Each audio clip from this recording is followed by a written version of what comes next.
नमस्कार, मैं हूं राजेंद्र दे और आप देख रहे हैं प्राइम टाइम डिबेट इस बात पर कि अब भारत क्या करे, इस स्थिति में क्या करे जब चीन ने यह तय कर लिया है कि वो $9.6 बिलियन के 2 परमाणु रिएक्टर बनाएगा पाकिस्तान के जो हालात हैं वो इतने नाजुक हैं कि आने वाले समय में वहाँ जिहाद फैक्ट्री राज करेगी। भरत वर्मा साहब जैसा कि बता रहे हैं, भारत को अंदरूनी कमजोर करने की कोशिश करेगा और ये फिर जो अभी उभर के सामने आया, ये कुछ मुझे लगता है और गहरी साजिश है। क्या उनके पास न्यूक्लियर पावर प्लांट पहले नहीं था? जवाब है था। क्या हमारे पास नहीं है? जवाब है। क्या हम ऐसी टेक्निकी यूएस से नहीं ले रहे हैं? जवाब है ले रहे हैं। बिल्कुल। अगर हम ले रहे हैं ये सब कुछ और पाकिस्तान अब चाइना से ले रहा है तो इसमें हैरान होने वाली क्या बात है? आईएनएस विक्रमादित्य भारत की नौसेना का हिस्सा बन गया है।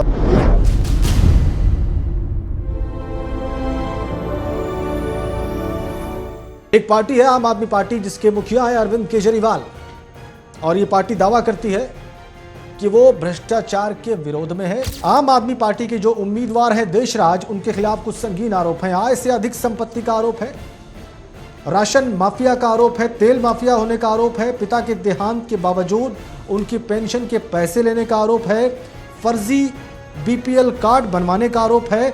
इसके बावजूद भी देशराज को टिकट दिया गया, जिसके चलते आज हमें धरने पे बैठना पड़ रहा है। आपने चिट्ठी लिखी, इसका कोई रिस्पॉन्स आया आदरणीय अरविंद जी के नाम पर? अरविंद जी को हम लोगों ने जो चिट्ठी भेजी थी, इसका कोई रिस्पॉन्स अभी तक नहीं आया। आज 67 से 70% मतदान हुआ है छत्तीसगढ़ के उन 2 प्रमुख इलाकों में, उन 8 जिलों में जो देश में सबसे ज्यादा माओवादी हिंसा से प्रभावित। आज का जो विषय है वो एक कांग्रेस या भाजपाई का विषय नहीं है, ये आज एक देश के लिए एक बहुत नई दिशा का विषय है। आज हमें ऐसा लग रहा है कि कहीं ना कहीं जो नक्सलवाद की जो विचारधारा है उसके ऊपर आम जो जनता थी, आम जो वोटर था, उसने जीत पाई है।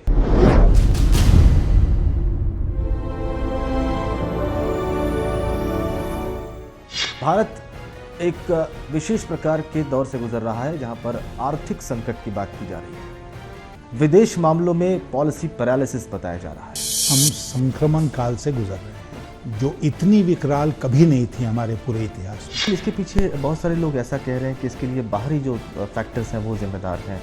ये कुछ नहीं, सिर्फ बहानेबाजी है। सरकार बहाने ढूंढ रही है।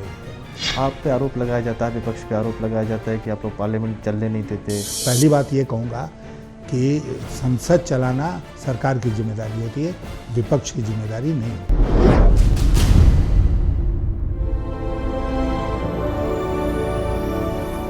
आज हमारे साथ हैं उत्तराखंड के पूर्व मुख्यमंत्री वीसी खंडूरी साहब। आपको लगता है कि ये मैन मेड डिजास्टर नहीं है, ये पूरी तरह से प्राकृतिक एक आपदा थी? मैं समझता हूँ इसमें प्रकृति का आक्रोश भी है और हम लोगों का जो वहाँ के नागरिक हैं, हमने जो पर्यावरण के साथ छेड़छाड़ किया, दोनों को मिलकर ये काम हुआ।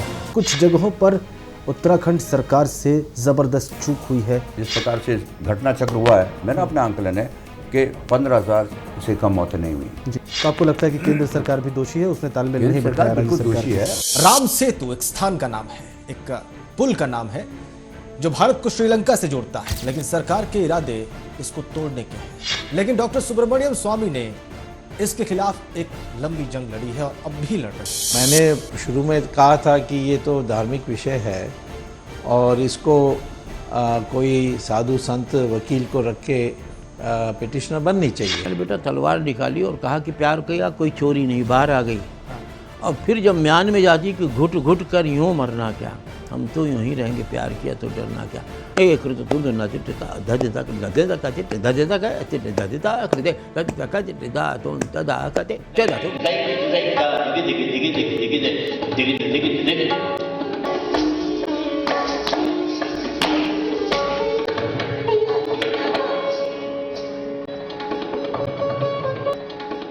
क्या आदमी कम संवेदनशील हुआ है, कम भावुक हुआ है?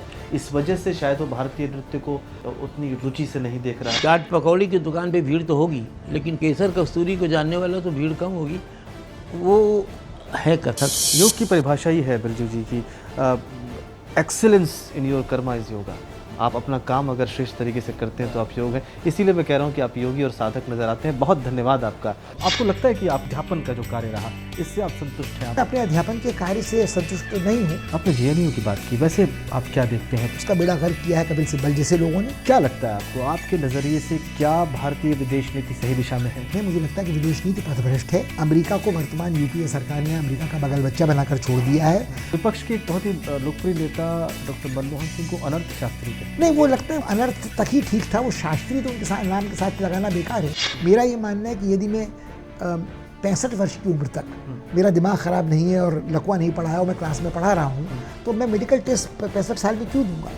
और यदि मैं 65 साल तक वहाँ पढ़ाने के लिए योग्य था, तो अब मैं योग्यता का अगला प्रमाण पत्र क्यों दूंगा कि मैंने पिछले साल कौन सी पुस्तक छपाई है?